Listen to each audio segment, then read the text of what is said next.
चलिए बात करते हैं। देखो हमारा चैप्टर है breathing and exchange of gases. इसमें अगर हम लोग बात करें तो गैसेस का जो ट्रांसमिशन होता है उसमें सबसे ज़्यादा इंपॉर्टेंट टॉपिक से काफ़ी ज़्यादा क्वेश्चंस आते हैं। ऑक्सीजन हीमोग्लोबिन डिसोसिएशन कर्व के बारे में बात करें, ऑक्सीजन के ट्रांसमिशन के बारे में बात करें। अगर ऑक्सीजन के ट्रांसमिशन के बारे में बात करें तो आपको बस दो चीज़ें ध्यान रखनी है। एक्चुअली 97% जो ऑक्सीजन का ट्रांसमिशन होता है वो तो होता है ऑक्सी हीमोग्लोबिन के थ्रू, और 3% जो होगा वो होगा हमारे बाई प्लाज्मा के थ्रू।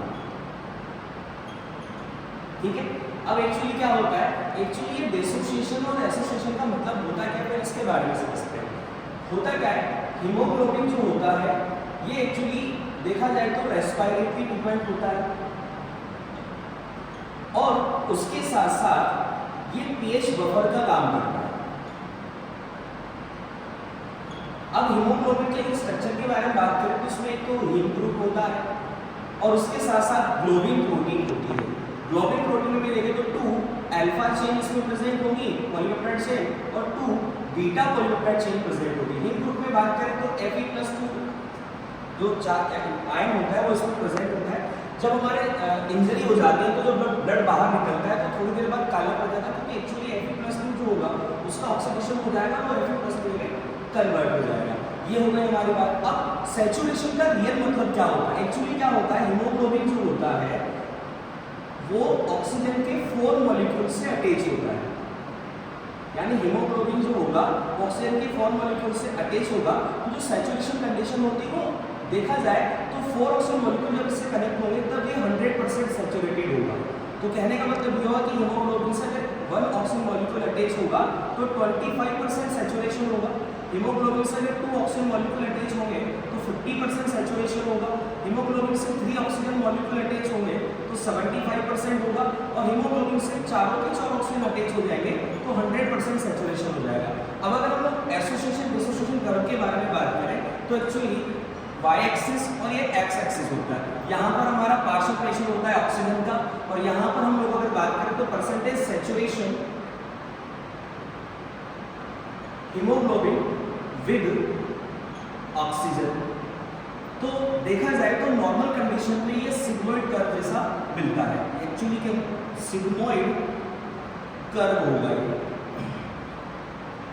ठीक है, अब देखा जाए तो एसोसिएशन और डिसोसिएशन को समझने के लिए हमें थोड़ा सा इससे प्रीवियस टॉपिक पर चलना पड़ेगा, जो है हमारा एक्सचेंज ऑफ गैसेस। तो एक्सचेंज ऑफ गैसेस में ये एल्वेओलाई से कनेक्टेड होती है ब्लड कैपिलरीज, और ब्लड कैपिलरीज के थ्रू ऑक्सीजनेटेड ब्लड जो होगा, जैसे ऑक्सीजन यहाँ पर ट्रांसफर होगा तो क्या होता है, ऑक्सीजन का जो एक्सचेंज होता है वो PO2 यानी पार्शियल प्रेशर के थ्रू होगा।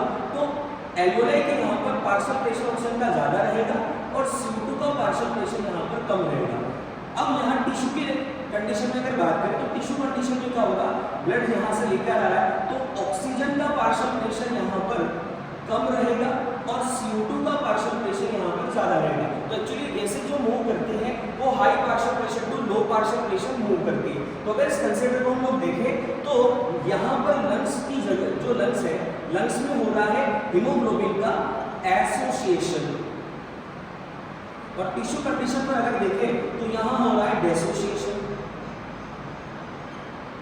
अब एक्चुअली सिग्मोइड कर्व जो होता है वो डिपेंड करता है इसकी एक फिक्स कंडीशन पर, और वो फिक्स कंडीशन को बोलते हैं P50। तो P50 की वैल्यू अगर हम लोग अगर बात करें तो P50 एक्चुअली क्या होता है, इनवर्सली प्रोपोर्शनल होता है एफिनिटी के।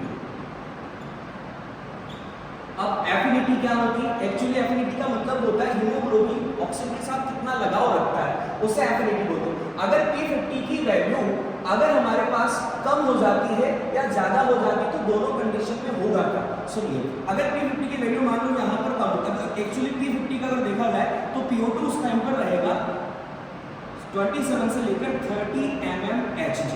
ठीक है, ये नॉर्मल कंडीशन है। इस पार्शियल प्रेशर पर 50% हीमोग्लोबिन, कितना 50% हीमोग्लोबिन जो होगा वो सैचुरेटेड कंडीशन में होगा, ये नॉर्मल कंडीशन। अब एक्चुअली क्या होता है, अगर P50 की वैल्यू कम हो जाती है या P50 की वैल्यू ज्यादा हो जाती है तो हमारे पास सिग्मोइड कर्व या तो लेफ्ट साइड में होगा या राइट साइड में होगा।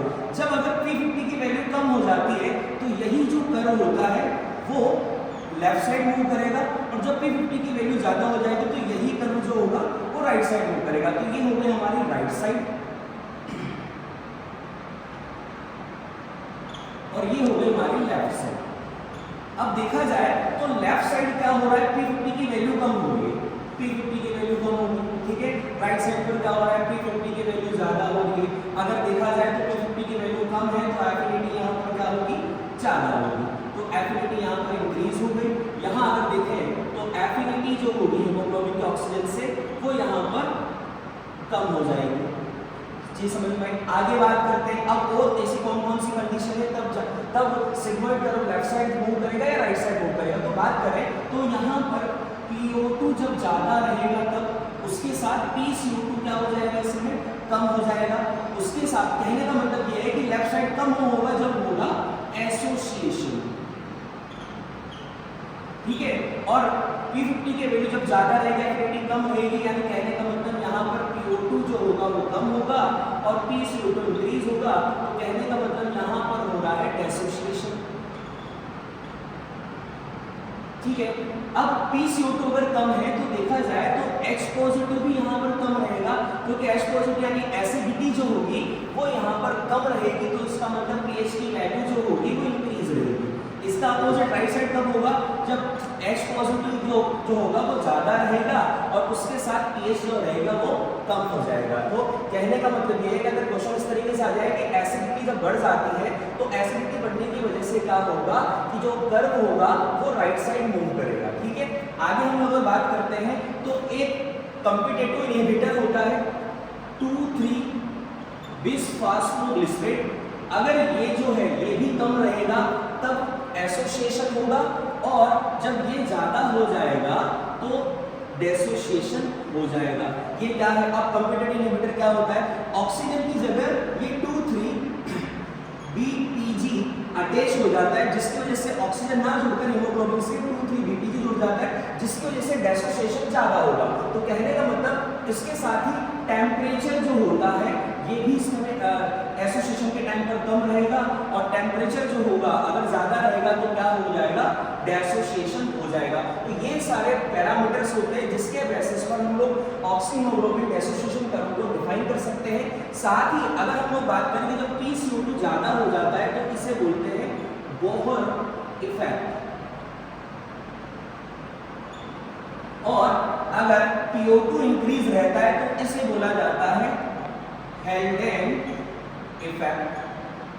यहां तक बात समझ। उसके बाद आपको एक चीज और ध्यान रखनी है, ये जो P50 है ये कंडीशन कब आएगी, जब हम कहां रहेंगे, एट प्लेन यानी नॉर्मल कंडीशन पर रहेंगे। अब अगर हम लोग एल्टीट्यूड पर जा रहे हैं तो एल्टीट्यूड पर जाएंगे तो एल्टीट्यूड पर जाने की वजह से क्या होगा कि जो डेसोसिएशन होगा क्योंकि वहां पर पार्शियल प्रेशर ऑक्सीजन का कम हो जाएगा। जैसे जैसे हम ऊंचाई पर बढ़ते जाएंगे तो उससे क्या होगा, हीमोग्लोबिन का ऑक्सीजन डेसोसिएशन होने की वजह से यहाँ पर कर्व जो होगा वो राइट साइड मूव करेगा। एक क्वेश्चन आता है, उसके साथ ही क्वेश्चन क्या आता है कि जो फीटल का जो यानी फेटल के अंदर जो हीमोग्लोबिन होता है उसकी एफिनिटी ज्यादा होती है अडल्ट से। तो ये अगर हम लोग देखें तो फेटल की एफिनिटी अगर ज्यादा होगी, अगर एफिनिटी ज्यादा होगी तो P50 की वैल्यू अपना कम हो जाएगी, और जब P50 की वैल्यू कम कहां हो रही है, एसोसिएशन की तरफ, यानी P50 की वैल्यू जो है वो एसोसिएशन की तरफ कम हो रही है। इसका मतलब फेटल के लिए जो कर्व होगा वो कहां मूव करेगा, हमारे लेफ्ट साइड की तरफ मूव करेगा। इसके साथ ही अगर हम लोग बात करें कि CO2 के ट्रांसमिशन को अगर हम लोग थोड़ा सा देखें तो CO2 का जो ट्रांसमिशन होगा तो CO2 के ट्रांसमिशन के लिए देखो 3 कंडीशंस होती हैं। एक्चुअली क्या होता है, 23% CO2 का ट्रांसमिशन कार्बोनिल कंपाउंड के थ्रू होता है,